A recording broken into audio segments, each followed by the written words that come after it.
I'll be very much expanding on the topic of sensory joy and how we can use it to our advantage, building on last year's presentation at Autscape Residential. So what we're going to cover today, I'll briefly explain where the idea came for this topic. That's something that I'll start with, and then I'll talk a little bit more of what I mean by emotional containers and portable safe spaces, including some examples from research. And finally, what I'd really like for you to get out of the session today is to, first of all, become more aware of your own strategies or things and activities that increase your sensory joy, and who knows, maybe give you some new ideas as well.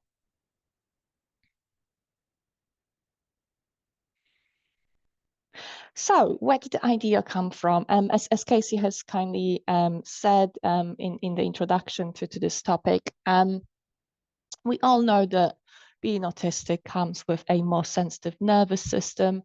Many of us experience sensory distress, and because of our sensory sensitivities and I suppose environments that often are not suitable for us. There's probably also elements of having difficulty with identifying and processing emotions that possibly also makes that sensory distress more difficult and can create overwhelm as well. And really the idea was, well, if we are more sensitive to sensory signals, to sensory experiences, can we use this to our advantage and help us create that sense of peace? I suppose use it as a resource to help us get through difficult experiences, whether they are emotional or sensory in nature. So starting with evidence, there's been a little bit of research on this topic, probably a handful of papers, qualitative papers. And I went through the papers and picked out some quotes. We do know that sensory experiences can be highly enjoyable. Really like this first quote from Jones's paper around all things are heightened for me. So what a regular person would be tickled with pleasure over, I'll be totally ecstatic. I think that summarizes that sensitivity, that positive sensitivity really well. And there was a quote there. I'm not a big fan of Kit Kat myself, but there's something about the description here that really spoke to me. So one of the research participants shared that they liked the sensation of pressing the tin foil into the Kit Kat and tearing the paper open. It was a very tactile pleasure. And I think it also shows it doesn't have to be, this very big thing. Sometimes it's the little things that give us lots of pleasure.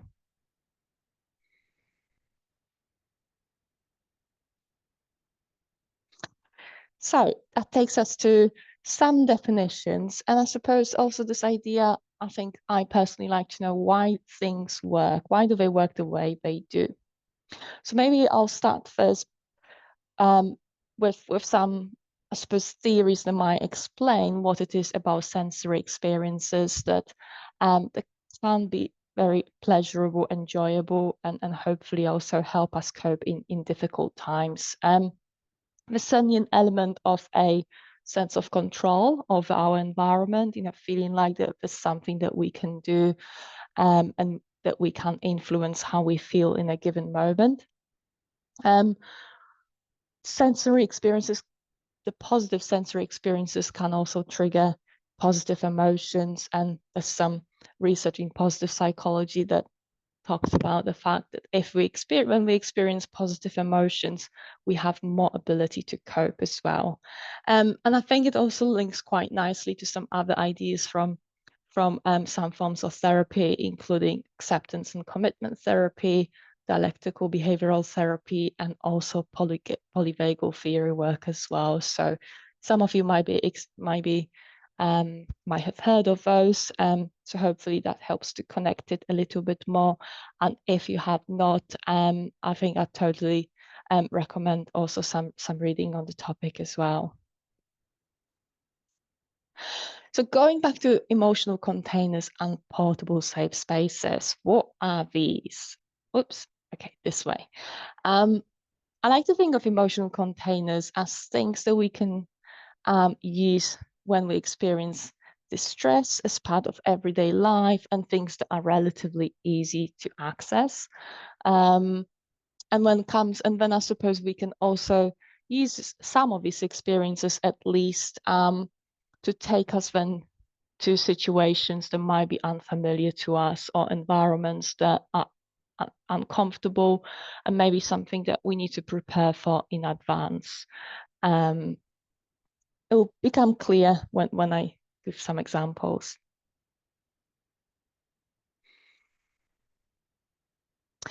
So the first one from research that I've seen was around sound, and how lovely that we've just had a musical session. So some quotes here from Robinson and Simpson's research. And what I really thought was really lovely was, I suppose, how sound can be an emotional container. I suppose one way that they describe in the research, one of the participants saw it as something a little bit similar to an auditory stim in terms of repeating the same sound or hear a particular part of a song, 10-second um, 10-second part of a song um, multiple times, something that can give us great comfort. And again, for many of us, it's probably for those of us who stim regularly, I think that's probably not a surprise. Um, Another way sound can be used as a way to contain emotions around eliciting certain emotional states. So yeah, I think here they talk about using very specific playlists around Vivaldi's Four Seasons and how that creates certain a feeling of calm. And I certainly use playlists a lot. So I have different playlists for things like when I feel when I suppose feel quite dismotivate. If I'm very unmotivated, I'll probably use a playlist that has quite upbeat energy and I suppose makes me want to move and makes me feel happy, I suppose, and positive. But equally, maybe some other playlists to help me reset. So for me, certainly, Spotify has been a really, really great resource to bring different music together and create these playlists to for different situations. But obviously, there's different sensory inputs that we can use, and I suppose as well as listening to music, also creating music, playing instruments, and yeah, what a wonderful session just um, half an hour ago. Um, Another aspect is around touch as well. So that was quite surprised to see this so clearly in research. So um, in particular, it was quite particular in that piece of research that it was around cold and smooth surfaces, such as pebbles, stones, and crystals, that have been particularly effective for autistic people. And as I speak, I actually have a little stone myself that helps me stay grounded. Equally, also anything to do with touch. So certainly, I know many of us have favorite soft toys, whether that is teddy bears or different soft toys, and certainly animals. For those of you who have pets, and I have myself, they've definitely helped me regulate and stay grounded as well. And obviously, it's probably quite a long list of different emotional containers. So just sharing even more examples. And I think it also links quite nicely to the sessions that we've had so far. So yesterday we had Kate Fox doing her poetry. So certainly for many of us, particularly for those of us who consider themselves hyperlexic, words can have a very strong effect on us, whether that is poetry, whether that's quotes, making mantras or affirmations, or simply just writing down what you feel on a piece of paper. Some of us might be more visual, and maybe it's around pictures, whether that is taking pictures or working with pictures. We had a session earlier today with Laura on collage, which I really enjoyed. And yeah, it could also be things like watching your favorite shows as well.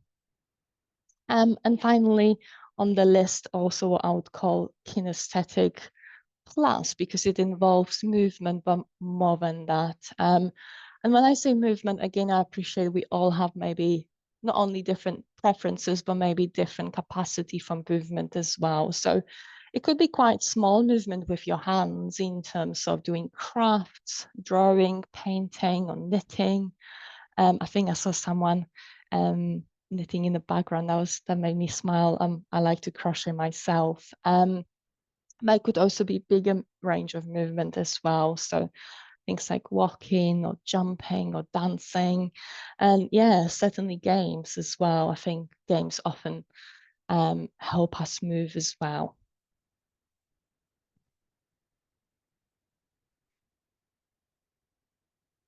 So I think what I'd really like, and I can see I cannot actually, I was trying to have a look at the chat as we go, but I think I'll need to catch up with it later. Um, I really would like to hear from you is, have you got any particular ways for you that you use as emotional containers that you already engage with? What works for you? Let's see some, I think in the chat, I think I can see there were some pebbles and marbles, fabulous. Incense, okay. Incense for different occasions. That's a really, really lovely idea as well. So similar in terms of maybe music, instead of having like a playlist of music for different um to sort of induce different emotions, you could do that with different incense. Absolutely.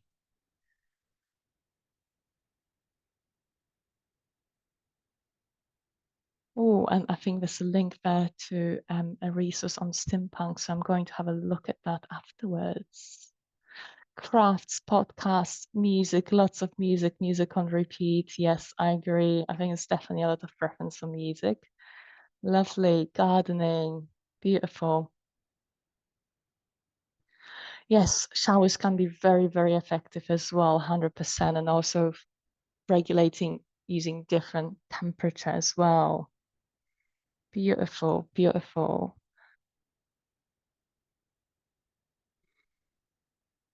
And a little box with stuff. Yes, absolutely. That's something that I have later in the presentation. So yeah, absolutely. All these, I suppose, um, different ways of regulating ourselves using sensory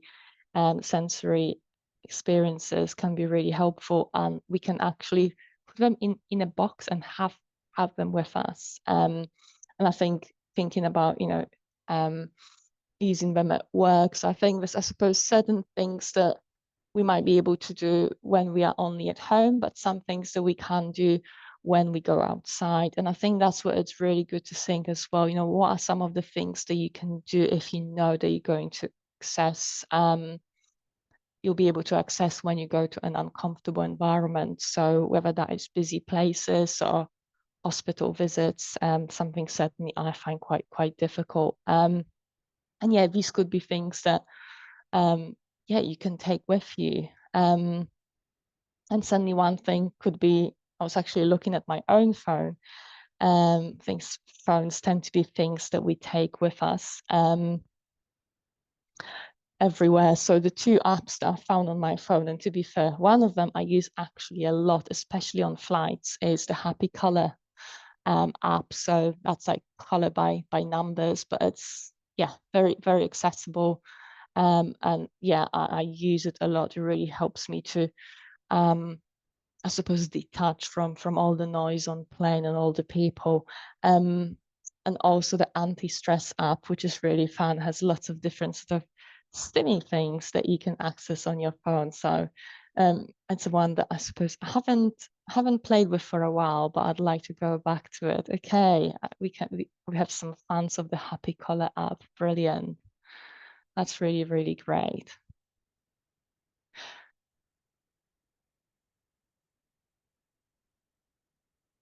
Brilliant. It's really great to see all of that. And I'll post it in the chat again if anyone would like to get more ideas or use like a visual worksheet to help you maybe circle some of the preferences. Feel free to use this worksheet. Hopefully it should be everyone should be able to get access to that.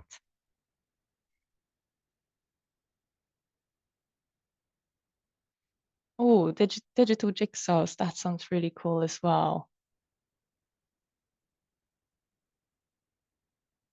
Yeah, vocal stemming, yes. So not necessarily um, singing, but producing sounds. And I think that can be a little bit easier as well, as you don't have to remember all the words. And I think there's that, again, stimming effect by repeating certain word or certain phrases.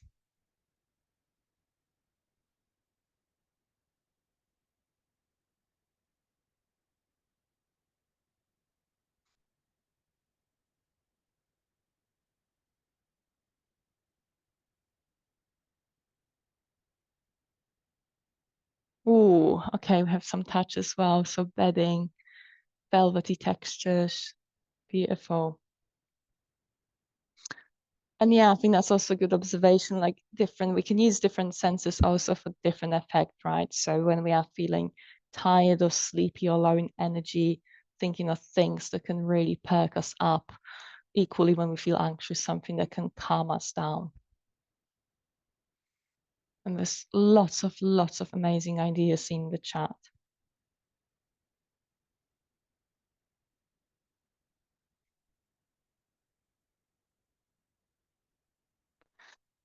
Amazing. So there's a few things that I wanted to say, and yeah, if you're still thinking or if you still want to contribute in the chat here on Discord, yeah, feel free to do that. And I'll certainly be also on Discord to answer any questions. Yeah, so someone already suggested this idea of creating some sort of either a box or maybe a rucksack where you have the things or activities that help induce sensory joy. So you can create this sort of idea of a sensory self-care kit. Um, and it could be a box or a rucksack, a bag, something that is quite easy to take with you. Or perhaps maybe that's something that you can access digitally on your phone. So I mentioned some apps. Equally, it could be maybe pictures of things that make you feel good, and certainly maybe some music as well. So that's also, I suppose, a good idea for, especially if you want to take things with you, because again, most of the time, a phone is something that we have on us. Something that I also thought is worth pointing out is that our preferences may change over time as well, especially if you are novelty seeking. And I think that's quite normal. Although I think many of us might have perhaps a preference for a certain um, sensory input. I know I'm certainly more of a music person and maybe to some extent visual. So yeah, so although things might change in terms of my taste of music, I know that music is always something that helps me regulate quite well. And I know, I think I saw in the chat someone said actually they rather than feeling like that they have access to that sensory experiences, maybe it's something that is maybe more difficult to access. And yeah, something that I'd also, I think, like to mention that came out from the presentation last year. So thank you for the reminder of that, is actually it might not work for everyone, and that's okay. Like if that's not something that you find easy, that's fine. We are all different and we are a very diverse community. And it could be for different reasons. So yeah, it could be because of aphantasia. And as I've learned, aphantasia could affect some senses or actually all senses as well. Certainly as well, experiences of complex trauma can make it more difficult for us to access sensory experiences as well. So in particular anything to do with like a dissociation response that's going to make it difficult for us to feel sensory signals. And certainly, I'd also say it is possible to take it too far. I think, yeah, we could develop that dependence or over-reliance on sensory joy. So certainly, I think something that might be good to consider as well, you know, if you have your favorite thing or favorite activity, and you plan to use it or take it with you, have you got any backups if something goes wrong? So I think for me, something that typically happens is, well, as I said, I like to listen to music and I find it very helpful on public transport, but the number of times I forgot to fully charge my headphones, yeah, it's something that's quite difficult. So I suppose my backup usually is to certainly make sure I still have my ear defenders or noise cancelling sort of earbuds, so at least it can take a little bit of that pressure in terms of noise. But yeah, certainly, yeah, it helps to also prepare for instances where you cannot access the activity that helps you usually. Yeah, I can see it's definitely a lot of talk about headphones in the chat. Yeah, at least too many iPods with me. Yes, that's really well prepared. And yeah, I think that's what happens with technology. It's so great, but equally, yeah, when it fails us, it can be really, really difficult as well.